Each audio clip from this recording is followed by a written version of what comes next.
It's your girl, Owamie, and welcome back to another episode of To Hell and Back. Now, you guys know on my back, it's actually FS Emporium. She has been sponsoring us throughout this show. I absolutely love this top. This is actually one of my favorite pieces by FS Emporium, not even going to lie. I'm going to put a full picture of me actually in this and how I styled it, and you guys will just see how beautiful this actually looks. She also does have a sale that is going on right now, a January special, where she has got this gorgeous dress that is only going for 550 rand. So I will leave her link in the description box down below. Just go to Instagram and obviously visit her and select a piece that you want. I also do have to say huge shout out to Manu Media, because they actually are the ones that are producing To Hell and Back. Even though today, yet again, I'm shooting independently, but I do have to say that, a huge shout out, because without him, I don't know. There won't even be To Hell and Back at this point, like the way that it has actually gone. Like, he's been so helpful with everything. So thank you so much. I'll also make sure that I leave his link in the description box down below. If you need anything digital, you need pictures, you need videos, he actually does it all, okay? And also, please, guys, go follow me on Instagram. It's also boldlyowamie. Just go and follow me, child, okay? Anyway, my ninjas, today we actually have a special guest who wants to stay anonymous, so I do have to give her a name. So I'm going to call you Maria today. How are you? I'm good, thanks, and you? I'm fine, thank you. Welcome to the show. Thank you for having me. Yeah, so you actually wrote to us, and you said that you had a story, your own To Hell and Back story that you wanted to share with us. And obviously, for the reasons of you want to stay anonymous, I'm not going to ask you many questions. Just go ahead and dive in and start your story. Okay. So my story is about my challenges specifically with mental health. So I grew up not knowing about the importance of mental health, but not taking it seriously until 2019, where it was my first time having to go and visit a therapist. And from there, I fell off therapy, and then after a while, faced even bigger challenges, and I had to go back. So in 2021, I went back to therapy. And when going back to therapy at that time, I wish I had known that you have to be ready to heal, because sometimes you might break down completely because they want to build on a fresh foundation. So from there, things got very worse. So in order for me to go back to therapy in 2021, it's also when I got introduced to your channel after I found out that I had fibroids. Okay. Yeah, so from there I was going through all the challenges and having to go get the fibroids removed, where I then also, after finding out that I had to remove it through surgery because of the size of the fibroids that I had, I then started to go onto the internet. That's where I found your channel and listened to your story to try and find comfort in what was happening. So from there, after the surgery, there was a time where I couldn't go back to work for like 6 weeks. And during that healing period, because I'm alone at home, my mother helped me for the first few weeks, and then from there she had to go back to work for the first week or so. And then she had to go back to work, and I had to be alone. So I was alone most of the time. And from there, it was thinking a lot, wondering, why is this happening to me? This was a very scary situation. Also because during the fibroid surgery, there was a lot of things that they found out there. In 2015, I had an ectopic pregnancy, which led to me now only having one operational fallopian tube. That's what they found out during the surgery to remove the fibroids. They also found out that my womb had moved and was not sitting the way it was supposed to sit, and all of that. I lost a lot of blood, and I was just wondering, so from just having fibroids, they found more problems. Now I'm only functioning with one fallopian tube, and also, why is all of this happening? Started to go into depression, not having much to do because I'm off of work to heal from the surgery. So I went back into therapy, and as I was starting to heal, there were times where things were not just going so well. So I was becoming completely broken and feeling like therapy is making me worse instead of better. And from there, I was then admitted into a psychiatric hospital. This was in 2021? in 2022. Okay. So the surgery was at the end of 2021. Okay. So as I was trying to get better, I still wasn't getting better. So in the middle of 2022, I went into a psychiatric hospital. And also before I went into a psychiatric hospital, I was on like my 4th type of antidepressant medication because they were not working and they had to keep on changing the types of medications and doses. So I then went into the hospital. I was admitted for 21 days. And with that, also the medication that they were giving me in there was still not helpful. So the psychiatrist then had to make sure that she goes into depth until I was then diagnosed with a personality disorder. So it was not just depression now, and the reason why the medication was not completely working was that they were trying to treat only depression, but to me, depression is actually a symptom of my personality disorder. So from there, I then had to now start to accept that I have this personality disorder. It is known as borderline personality disorder. So now this personality disorder is then, it's where it started to give me some sort of answers as to why in certain situations I reacted the way I would react, why I would think the way I think, and why I did some of the things that I've did in the past and all of that. And another thing also, it is said that borderline personality disorder does not have a cure. So it's something that I'm going to have to live with for the rest of my life. What they can do is treat the symptoms because it does come with depression or anxiety at times. And if I have anxiety, they'll give me the medication to calm down the emotions of anxiety. And if it's depression, they will deal with depression. And at the moment, I was diagnosed with both anxiety and depression on top of the personality disorder. So medication is just to treat the symptoms because we have to get to the root of the personality disorder. The personality disorder has a 2-factor cause system. So the first one is that it's biological. You have a sort of like not really dominant, but a small part of DNA and biology that makes you predispositioned to actually having borderline personality disorders in the biology. And then from there is trauma that you would experience, especially childhood trauma. So then it then started to make sense as to why this personality disorder came about. And another thing is also if someone with borderline personality disorder grows up in an invalidating space, it then exacerbates the symptoms coming up and showing up, and the disorder being now a dominant part of their lives. So with that, that's why then now I have to now focus on actually getting better, because now if someone goes up in a better environment, even though they have the genetics, it won't be as severe. But because of traumas and the kind of environments that I grew up in, it then becomes even more difficult. So some of the things that someone with borderline personality disorder would do is they are very, another thing is the main reason why is that someone with borderline personality disorder has a fear of abandonment.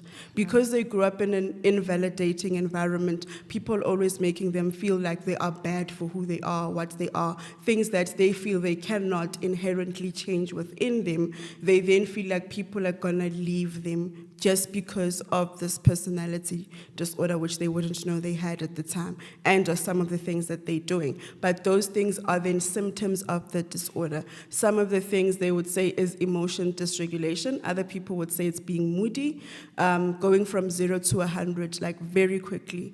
Also, like being very unpredictable. So your emotions, and also being able to split your emotions in like 2 seconds. I can be happy now and sad like in the next second, and cry, and then after crying start laughing in the middle and be okay as if nothing happened.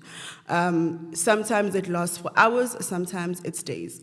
And then there is also very high prevalence to self-harm. People harm themselves through either having eating disorders such as bulimia. Some people do it through drugs addiction, and there are 9 characteristics actually that the psychiatrist will look at, and you have to meet at least 5 of those 9 in order for them to then say that you actually do have borderline personality disorder. Yeah. So what would you say, like with you, is what actually got you to a point where you've got borderline personality disorder? Do you think it is or not? Do you think, is it only biology, or is it that you also grew up in an environment that was very invalidating? Yes.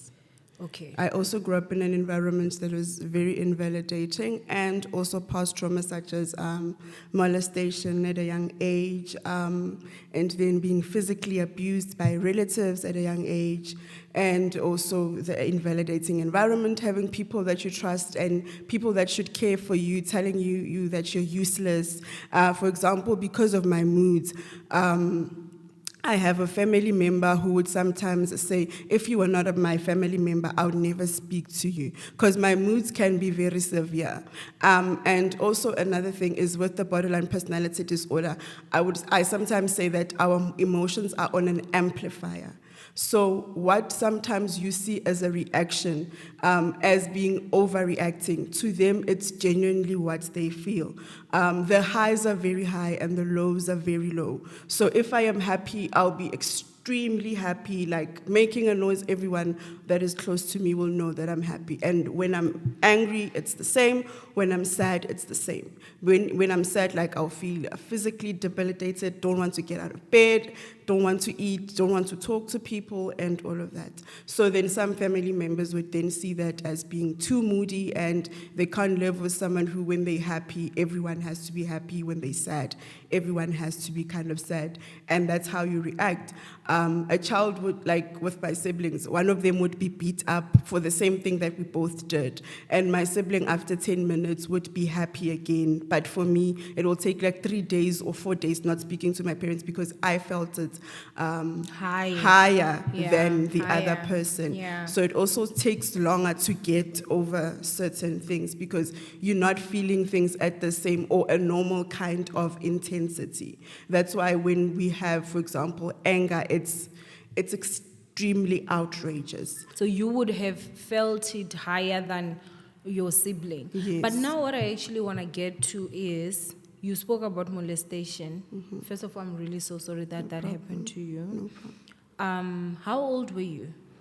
The first time, and even psychiatrists are surprised that I remember this, but I was probably 2 or 3 years old. Can I ask who molested you? Another thing is it was also another child, and he's about a year older than me. So he would have been probably 4. Yeah, 4 or 5. Or 5. Yeah. This is the first time ever that I'm hearing such a case. Yeah. Where did that child even learn that? All of that. That's also what I ask myself every day. And at 5, every do you day. even get an erection? I didn't know that. You know? Yeah, it happens. Wow, I'm really so sorry that happened to you. No problem. And then the other time it was ongoing. I don't remember much about it. Mm-hmm. I remember who did it. I have flashbacks at time here and there, and it was a female family member. Mm-hmm. And this was ongoing, like until I hit puberty. So it was before I got to puberty, and then as soon as I got to puberty, then she stopped. A female family member. So yes. That's who molested you. When you were young, it was the boy. Yes. That was your same age. Yes. And then now the female. And then later on, the female family member. How old? How the age gap between you guys? It's 5 years. Okay. Yeah. Okay. So, did you ever communicate with your parents when you were young about it? No. You did not. No, I did but not. then, when you were now an adult and you communicated with them, what was their response? They still don't know. They still do not know. Why do you feel you can't be able to open up to them? Okay, with the first one, it's I don't want to say much, because if I say much, some people will know who I am. Mm-hmm. But that one, there are people who know about it, but from a perspective of some of what happened, but they don't know the full thing. And then with the second one, also because I don't remember, it's difficult for me to speak about it. I do know that it happened. Those flashbacks kind of are certain that it happened. Psychologists have also said that, yes, that trauma is still in your body because your body does store some traumas that you don't deal with as and when they happened. So then, it's difficult for me to speak about something that I don't have full fully details remember. of. Yes. Yeah. Okay. So when you're saying that you grew up in an invalidative environment, can you please just give me maybe 2 examples of things that actually happened? There's a lot. Let me just think. Okay, so there is, but basically it's an environment where you're made to feel like you're not good enough. Like, when you start hitting puberty, you start knowing about boys, you start standing with boys in the corners and all of that, and then next door neighbors would come and tell your parents, I saw your child standing at this particular corner of this church. Just that curiosity of being a teenager. And then when my parents then came back, they would say things like, they don't even love you, they just want to use you. Why do you think that these kind of people would love you? All of that. And then also saying things like, I wouldn't even talk to you if you weren't my family member because your moodiness is too much. Those kind of things also. People will make you feel like their lives would be easier without you in it. You then start to feel like I'm actually making people feel uncomfortable with my presence and with my being. And that also then causes suicide with borderline personality disorder. People with borderline personality disorders are highly suicidal.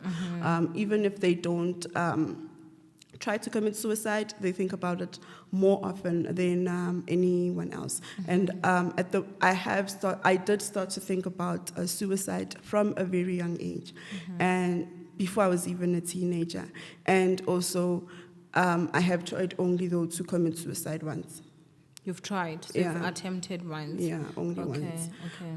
And then another thing is that with borderline personality disorder, there is something that they call splitting, which is a characteristics of the disorder to say that we don't have a gray area. Something is either right or wrong, something is black or white. That's why with our happiness, it's high, it's low. So there's no gray area in between. So even with relationships, what also makes interpersonal relationships difficult as well. We either put people on a pedestal or they are completely bad people. So we don't have the area of identifying that this is a human being, they will make mistakes. Yeah. Everyone has a flaw. If I see you today and I praise you and I love everything you do, and then maybe you say just one thing that either triggers my trauma or is against my own other beliefs and all of that, from there you then become a bad person. An enemy, basically. Yeah, an enemy, basically. It's a very, very thin line between love and hate with someone with borderline personality disorder, which is why then makes interpersonal relationships difficult. So if you are like in a romantic relationship, I have done it a lot of times. I have an ex who, a month wouldn't end without me saying it's over, I don't want you anymore. And then it got to a point where he ended up saying like, okay, like, I've had enough. Like, today you love me, tomorrow you don't. One small mistake, our relationship has ended. So we could say, like, in this kind of relationship, we've been together for almost 3 years. We've broken up almost every month. And it's always coming from you. Those are the kind of challenges that romantic partners would have to deal with. And also at the time when I was doing that, I didn't know that it was part of the disorder. To me, it was also a part of trying to save myself because of a fear of abandonment. Because this person did one bad thing, I feel like this person is going to leave me. So we sometimes protect ourselves by then trying to leave before they leave you. Yes. So, are you dating right now? No, I'm not. Did you contact your ex when you got your diagnosis to actually say, hey, I think this is the... Why? I don't even know where he is. Okay, how long have you guys been broken up? it's maybe about 2 years now. 2 years on. Yeah, That's and a I got, long time. but he knows about the diagnosis because I tried to commit suicide after I was discharged from hospital, and he was there with me during the recovery after I was discharged from the hospital Yeah. after trying to commit suicide. Okay. Yeah, but I just didn't tell him about the diagnosis, but he knew about some of the challenges that I was having at the time. Yeah. Yeah. So, obviously, knowing that you lived your whole life not knowing that you were, obviously sick, and now that you got the diagnosis and you're now on the right medication, how are you? It's very difficult. So this one, they do say that it's the most difficult disorders to because they don't cure it. What they do is through therapy, we learn how to react better. So we have to identify our triggers. So because, for example, our anger goes from 0 to 100 very quickly, I have to, so they taught us things like take a step back, think about it first, and then also think about what your initial reaction wanted to be. Then think about the scenario that you have at hand in front of you. Do they match? Because remember, with the disorder, you're already going to Extremely go way react, over. yeah. So you have to take time. So it's not a thing that you are going to be better. It's a thing of the psychotherapy treatment is going to teach you how to react better and also how to have better coping mechanisms. So another thing with borderline personality disorder, when you do feel down, you might do things that are dangerous to yourself or to those around you to try and feel better. Each person with borderline personality disorder has their own kind of things. Some will do reckless sexual behaviors, others will do impulsive shopping, do drugs, all of that. So with me, it was mostly reckless driving. It was the reckless sexual behaviors.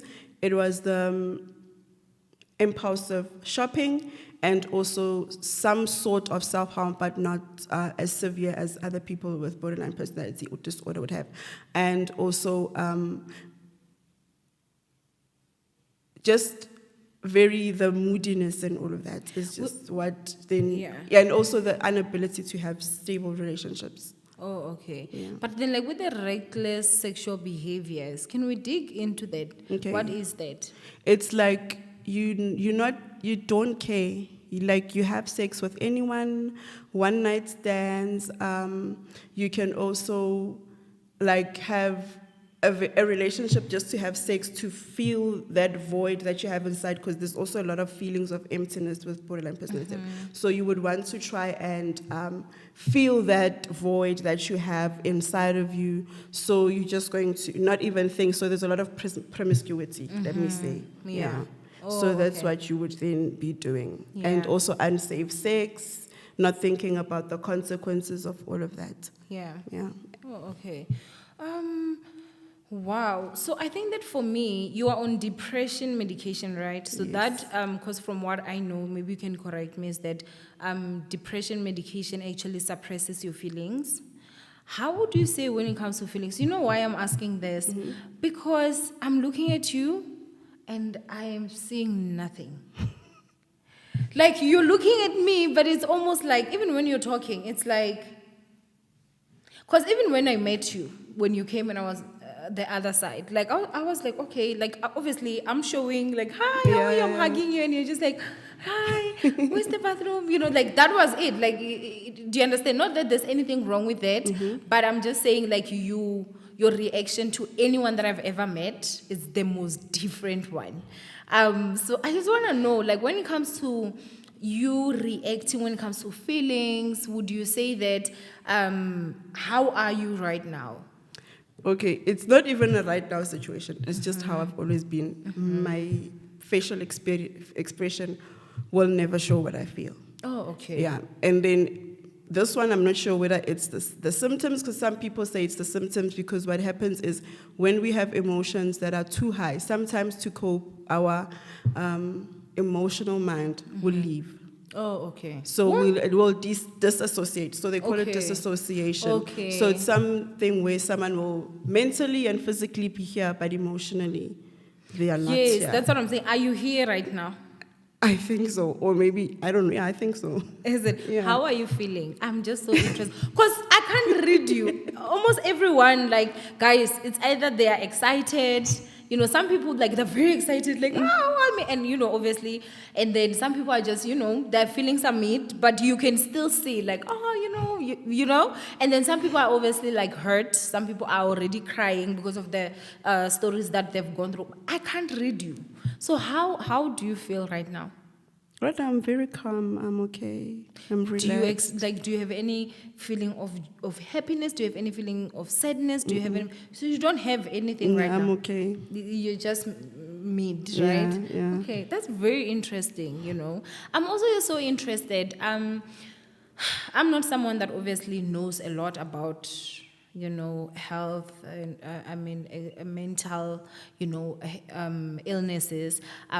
Besides the fact that I've struggled with depression, so obviously I've gone through the road of, psychologist, psychiatrist, and all those stuff. But I want to hear with your experience. Have you seen a psychiatrist? Yes. Okay. I have, yeah. Is it? And did the conversation of bipolar ever come up?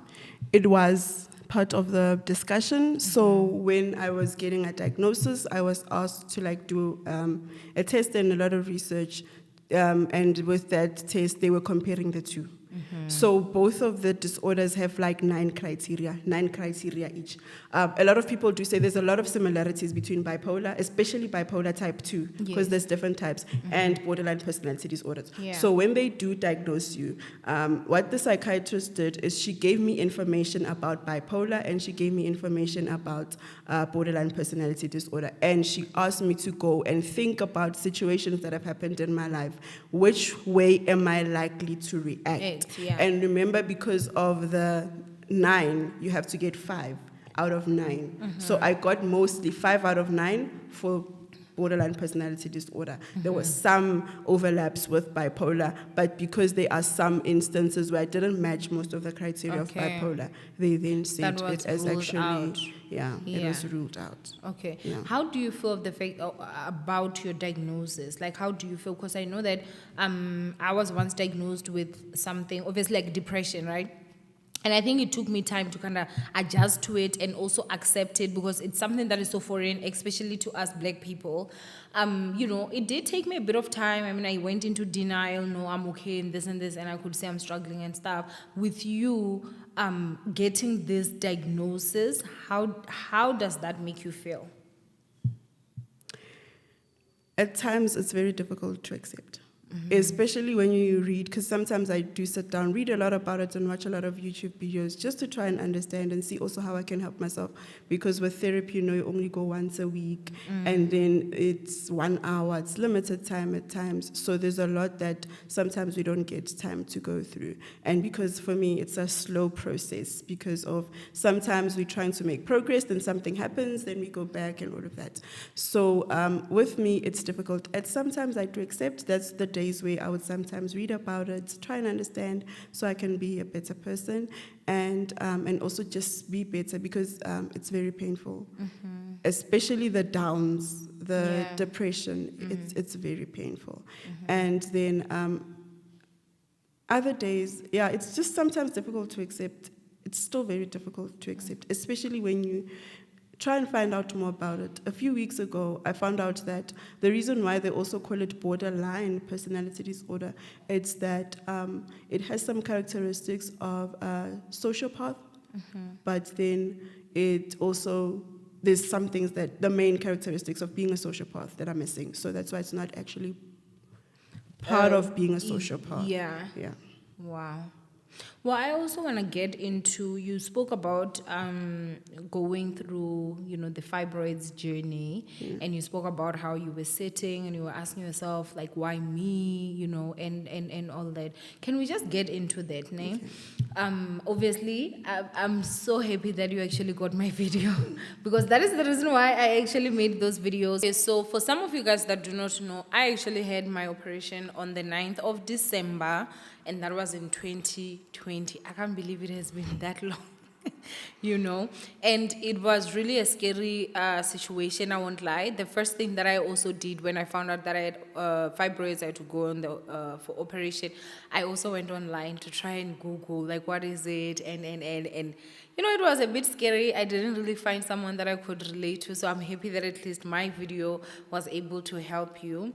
I just want to find out, did you get your operation done public or private? Private. Private. Yes. How was your experience? It was very good. It was very good. It was very good. Yeah. It was simple because I went in, I think I booked 2 or 3 weeks after the first consultation with the gynae, and everything just went smoothly. Yeah. Yeah. And the healing process? It was difficult, especially the few hours after the surgery. I slept throughout the whole day. Yeah. The whole day. It's that morphine, guys. Like, Yo. that morphine.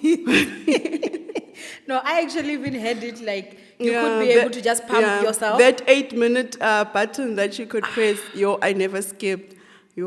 I never skipped any minute. I was constantly just making- pumping my morphine because, you know, they connect it, and then the moment you wake up, if you feel like you're feeling pain, you just press I was it. constantly just overdosing myself. I also did the same thing. You know, yeah, because it's really painful. What about the first stand?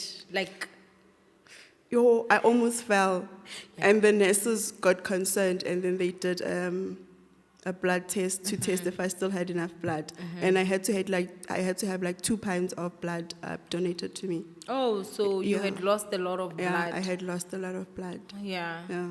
Wow. Which is one of the causes of why I was dizzy. I couldn't stand the first Yeah. stand afterwards. Yeah. Yeah, I think even for me, you know, just maybe so that I can just share a bit with you as well. The time when I was recovering, I did feel that I had to fight depression. You know, I had to fight because I could feel I was sleeping in, but I was like, no, you have to fight. You know, I had a lot that was actually going on, so I feel like that really helped me. That I had to be focusing because I was moving, I was having to do this and that. But the frustration for me, I think, was the fact that I couldn't do simple things that I normally would just do, you know, true. like a simple thing as coughing, a simple thing as laughing. You know, you forget. It was painful. I'm telling you, you never know painful. how much you actually use your stomach muscles up until you have that surgery. Like, then you're like, wait a minute, even laughing, I'm using my, because it's painful. If you have flu, if you sneeze, it's the worst. If you forget and just throw yourself on the chair, I couldn't even climb my bed because my bed is so high. I had to get a stool, and still I couldn't use that. So throughout, I was actually sleeping on my couch. Like, it was really it's very I'll do a painful. full video on that for you guys, actually, and just, you know, remember when it comes to that. But I'm saying, I feel like I would definitely understand when you said that was when, like, things really got tough, because for you, I'm sure that your feelings were even more heightened, because of, you know, obviously your diagnosis and everything.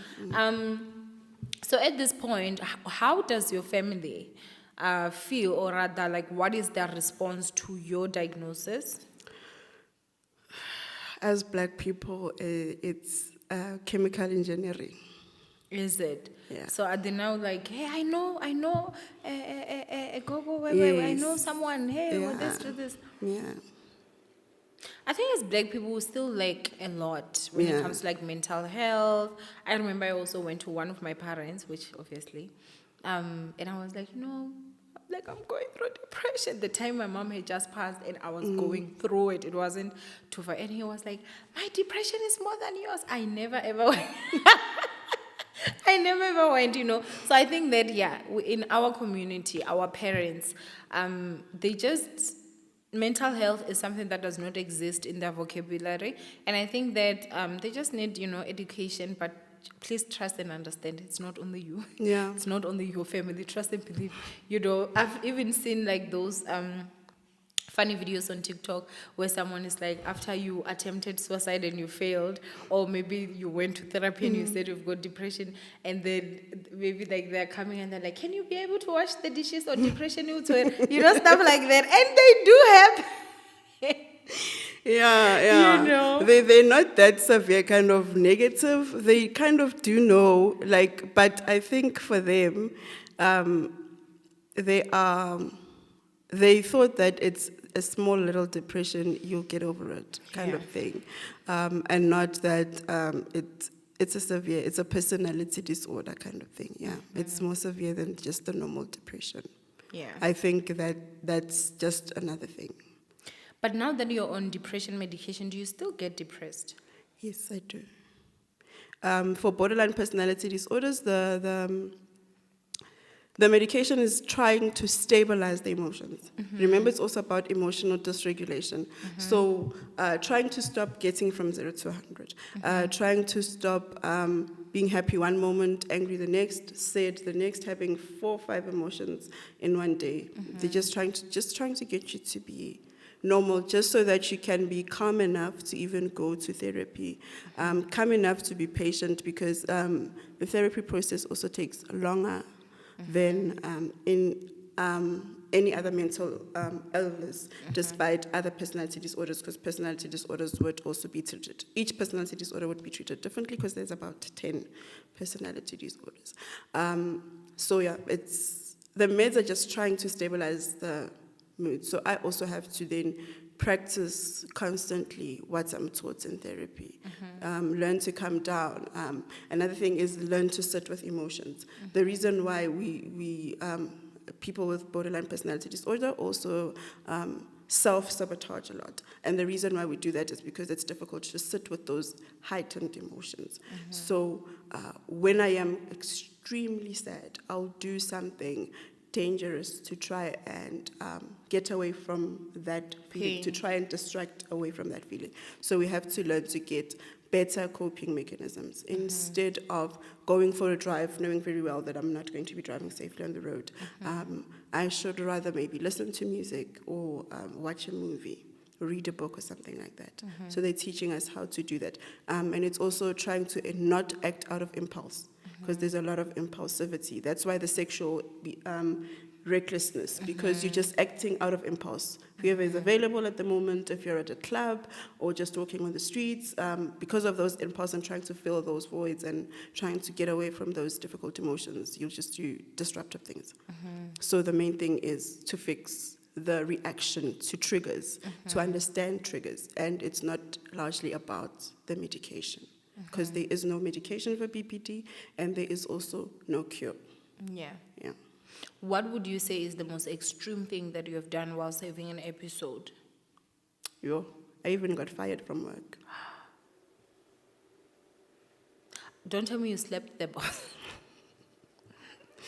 No, I just acted out of impulse, and I took something from work that I wasn't supposed to take.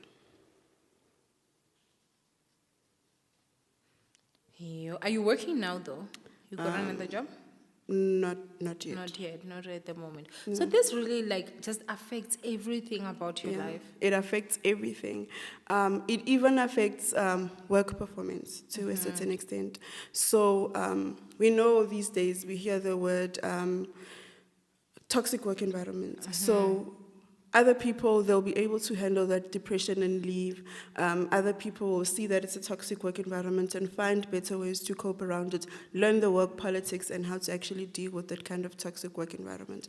But with BPD, because it also is based on relationships, and it will differ from person to person. With me, I work best under a leader who is very professional, so understands that we are here for work. Even if we don't have a relationship out of work, we have to be focusing largely 95% of the time on work, even 99% of the time on work. And the other part is that just be respectful. To me, I'll be respectful to you. Communication is also something that I value a lot. So with a boss that does not, for example, value communication, or with a boss that does not remain professional. For example, a boss that would, which is some of the things that I would find difficult in the workspace, a boss who would entertain rumors, a boss who would not communicate to you directly, where you would hear information via the grapevine. Just that's changing their treatment towards you and stuff, A boss who largely for me does not focus on work and will not also support. So if I do a mistake, I understand it's a mistake. I understand it might have cost the company, but how did you communicate with me? A very professional communication is what I would prefer in a workspace. And if you don't, so if all of those kind of things I don't get from the person that I'm working as, who is the leader at work, I used to joke about it and say that I'm very passive-aggressive, which is not a good thing.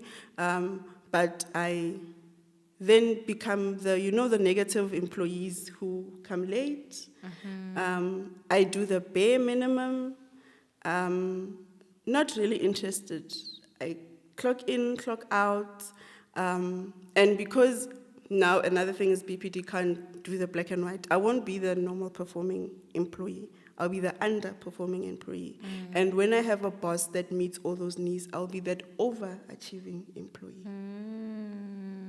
No, I get that. Yeah. If I get a boss that will communicate with me, I don't even mind working when I'm not supposed to be working. All of those things I'll do. But when I'm in with a boss that does not build the professional work relationship, I become the underperforming, the worst of the worst employees. Yeah. Yeah. If maybe you can just tell us, because obviously someone might be watching and they're like, oh my gosh, I don't know if maybe this might be me. Maybe I should go to the hospital so that I can also just, take the assessment so that they can, maybe see if, what's wrong with me. Maybe, they're just suspecting. What would you say maybe are 5 signs that someone would actually say, okay, if I have all these 5, then let me try and go get checked up? Okay, so it will differ from person to person because it will also differ on the scenarios that would have triggered you and all of that. Yeah. So there is 9, like I mentioned, but I forgot some of them. But I can mention impulsivity. Again, you do things without thinking. And largely those things are not healthy things. They are things that are harmful. You could start a fight unnecessarily. You could do the impulsive buying, the reckless sexual behavior. You could beat up someone very severely, and in that moment of that anger, you're just doing things without thinking. The second one is high prevalence to suicide and suicidal ideation as well. And then another thing is the fear of abandonment. But the fear of abandonment is the first thing that they look at. Where it will be shown through people-pleasing behaviors, even if whatever you are going to do is going to damage you. Yeah. You will do it just to please the other person. And there's also this lack of gray area. Everything is black and white, especially with emotions, and you're very emotional. So again, emotions are very unstable, they change constantly, and also everything just feels a lot more painful. Yeah, everything just feels like it's way too difficult to handle. Yeah, and also, I did mention this, self-harm as well. Yeah. So these are the people that will cut themselves. Yeah, it is people that will also do like drug addiction. They will fall into drug addiction because they use the drugs to try and numb the feeling. Pain, yeah, and also there's a feeling of numbness there where you just feel like the emotions are too much. You end up not wanting to feel anything anymore. So the body and the mind automatically goes into not feeling anything. And then there's a lot of feelings of emptiness as well. And this is where now you feel like you have no purpose. You shouldn't exist. You shouldn't be here. You don't understand why you're here. You just feel nothing and empty. That's where also now, it will also depend on your reactions. When you do feel empty, what are you going to do? Talk to someone, understand where it comes from. Someone with BPD who's not undiagnosed and doesn't know how to react is most likely to do something dangerous. So if they do want to identify if they actually do have BPD, they look at those kind of things. How do they react? Such situations that trigger them. Because another person would cry over it and then try and find a better way to actually cope and solve the situation. But someone with BPD would not. They would do what we call self-sabotage. And also having a favorite person. So that is where we idolize someone. The 1 minute they do one small thing, and then this person then is nothing the next day because of that small mistake. Another thing is unstable relationships. Because of the idealizing of people, you'll meet someone today, you'll idolize them, you'll think it's some honeymoon stage kind of thing. But once they do one thing, that honeymoon stage is over. And small things like not answering the phone or not texting back, that's where you will feel like this person is going to abandon you or leave you. Yeah. Well, obviously, we are about to run out of time, but I also just want to find out what advice would you give someone that is just receiving this diagnosis, to say you've got, borderline personality disorder, depression, anxiety. What advice would you give that person? I would say it's best to trust your psychiatrist and psychologist. Trust them, work with them a lot, and also just try and be patient with yourself and hold on, because it's a very long journey. You are going to take one step forward and 10 steps back. Therapy for you is going to be longer than anyone else. You'll hear people say, my husband passed away and I went to therapy for 6 months and then I was discharged. I have been in therapy since 2021 and I'm nowhere near being discharged. And sometimes the therapist will say, you seem to have been okay for the last 2 months, so let's now start seeing you every second week. Something happens, we now have to move to seeing me every week again, Wow. kind of thing. It will go back and forth. You just have to be patient and trust that, especially your psychologist, because you will see her more often than the psychiatrist. They will help you, because psychotherapy is the only way that helps. The meds are there to help with some of the symptoms, but the personality disorder will always be there, and you just have to learn to be patient. And the last question I would give is, what advice would you give someone maybe that is a sister, a family member of someone that has this diagnosis, how to best support them? Because, what I know is that sometimes I can think I'm supporting you, but I'm supporting you the wrong way. And sometimes, obviously with the self-pleasing, what do they call this? Like you are a what again? People pleaser. With the people pleasing, sorry, maybe this person might not be able to say, hey guys, this is how you can best support me and stuff like that. What advice would you maybe get? Which I know that, it differs with people, but which advice would you give from your experience? I think educating themselves. Okay. Understanding first the disorders, and also remembering that there's different types of personality disorders. So understand which one they have and what kind of symptoms they are going to display. And then from there, understand how they relate to your relative directly. What are some of the behaviors that they are doing that are self-sabotaging? Why do they do it? What are some of those triggers? How can you best help alleviate some of those triggers, or help them identify those triggers and how they have negatively reacted to those triggers? And also then, from understanding the disorder, I think you'll understand a lot of things, like this love and hate kind of thing. You'll understand it. You'll understand that, okay, I probably said or did something that this person doesn't like. That's why now all of a sudden I'm the worst sister ever or the worst mother ever. And then from there, understand how to just be there for them, even though sometimes they are going to seem a little bit toxic, like fighting with you unnecessarily, being angry over the smallest things. But the main thing would also be understanding those triggers. Yeah. And some of the triggers you can't take away completely, but also try and help them react in a much healthier way to those triggers. Yeah. And then, are you OCD? Do you have OCD? No, I don't. You don't have OCD? No. Okay, no, then that is fine. Well, thank you so much for actually coming in and sharing with us. I really honestly appreciate it. And obviously, guys, she did decide that she was not going to show her face, which I completely understand now because I was asking you a lot. I completely understand now because, I know people online can also just, and I wouldn't want anything that would actually tip your mental health. If there's anything that I can say is that, you're doing great because I know that fighting that feeling of wanting to self-harm or wanting to take yourself out almost on a daily basis, like that takes a very strong person, because I know that there's some people that look at someone maybe that has got a diagnosis like yours and they're like, oh, you are weak, like you can't cope with life issues and where else they don't understand that you literally have to fight for your life almost every single day, which makes you even stronger than someone that actually does not have any mental health. I'll give you an example as or like just one story.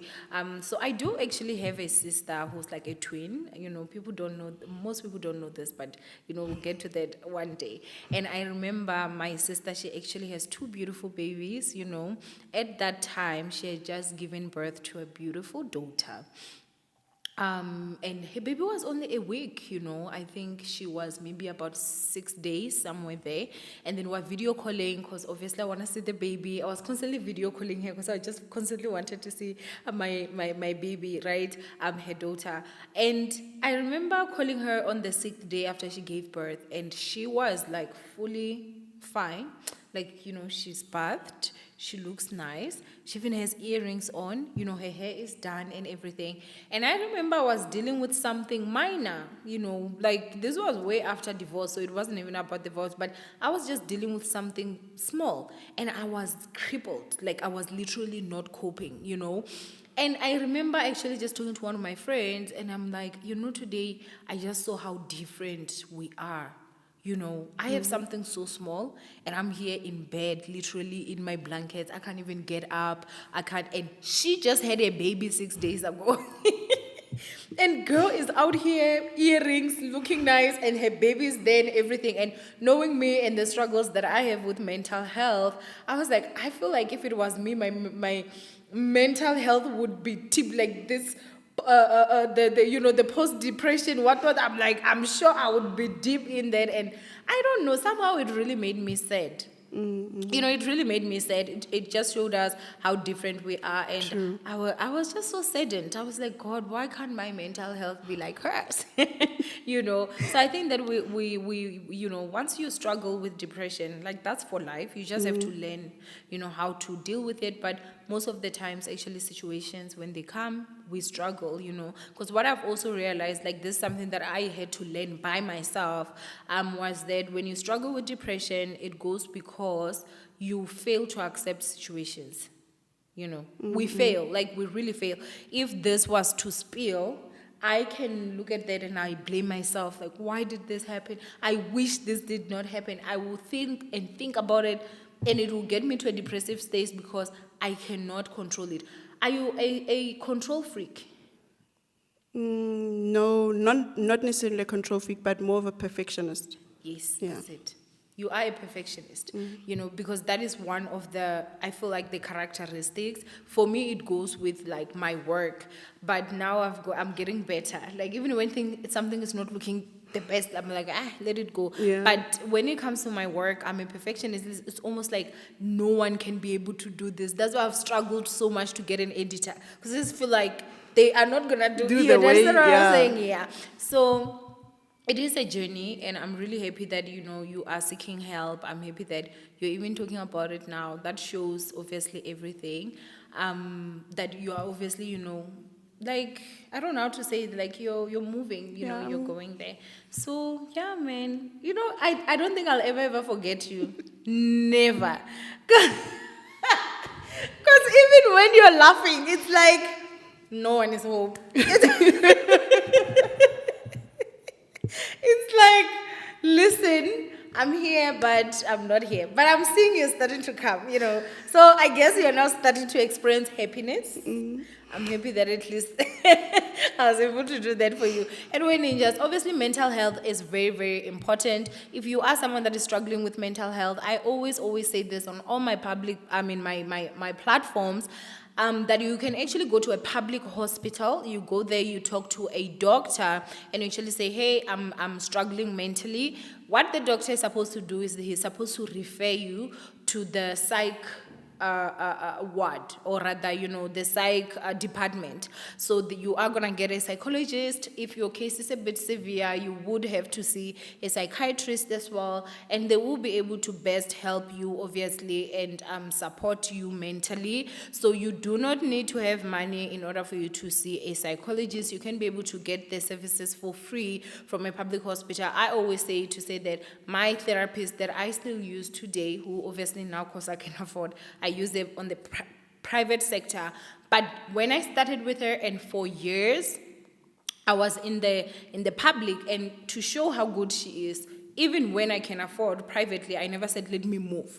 I'm still using her because she literally is just the best. She even has a PhD, like she's a doctor, you know. And so the public system honestly does have like some of the best psychologists that you guys would ever come across, like in this country. So please make sure that you actually use them. Unfortunately, a lot of people actually do not know. Do not die in silence. Go to the hospital, seek that help. You can get medication, you can be able to get help, and then you're gonna be okay. And I think that the other thing again is that in the Black communities, we need to raise awareness when it comes to mental health. Just because someone is depressed, or someone is struggling with borderline personality disorder, or someone is schizophrenic, or someone is bipolar, it does not mean that they're crazy. Like, I don't know why people always just say, oh, well, she went to psycho, or something like that. Like, guys, no, depression is not craziness. Like, it's just a disorder, and it's something that can actually, you know, be treated. And so please, man, just go to the hospital and get help. Do not suffer in silence. So yeah, man, from me, Owamie, I absolutely love you guys. Thank you so much for joining us. Thank and you of for course, I will actually see you guys in our next episode of To Hell and Back. Bye.